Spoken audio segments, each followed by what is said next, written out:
All right, so this is an attempt at the Eikonal and Fermat screencast. Anyway, so last night I went into the Minute Clinic and I found out that they took me off a couple meds, which is good because I was on 8, now I'm down to 6. I still think that's too many, but this screencast should not be about my medication. But anyway, I'm feeling, I don't know, it's kind of loopy, but that's okay. So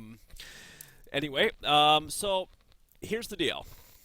So if the screencast is not very good, it's just a sign that that I just am loopy, and it has nothing to do with the fact that I don't know the material, which I do, kind of.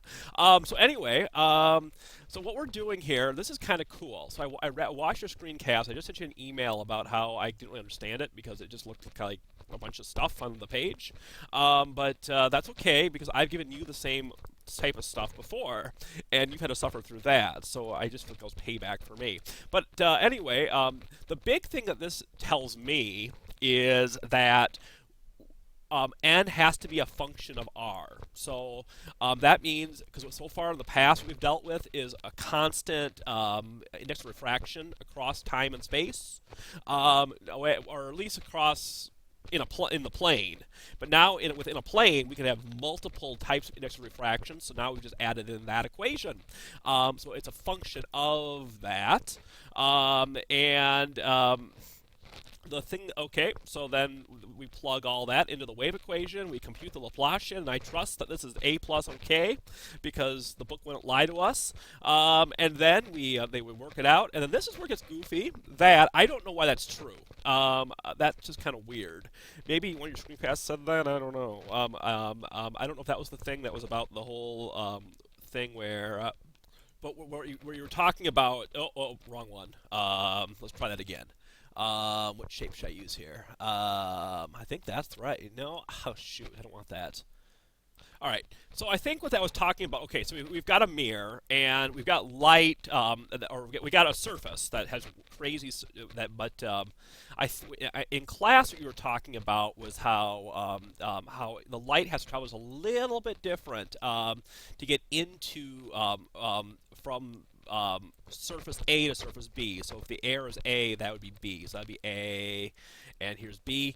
And I think what this is trying to say is right here is that distance, that difference in distance between the skinny part of the surface and then the fat part, we can just assume is 0. But tell me if I'm wrong. So anyway, because of all of that, because we're assuming that, which I think that's why we're assuming it, what that means is that we get this crazy equation, which is kind of cool. So what that's saying, now I totally understand this, is that the gradient of r equals so it's the unit vector pointing in the direction of the gradient of r, and what that means, okay, is, let's pause this. Okay, so we've got this crazy surface, and once we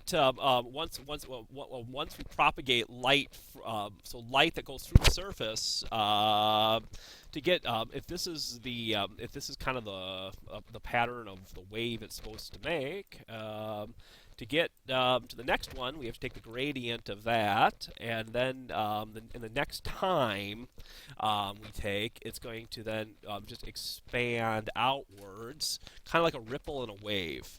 Okay, so we do that. So we need this. So we need the gradient to calculate that kind of that next wave front along a crazy surface like that. So that kind of makes sense. Okay. So then what Fermat does, oops, let's move that. There we go. So what Fermat does is it kind of just tells us, okay, let's see, what do we got going on here? Well, it gives us this, and that is what we're trying to get.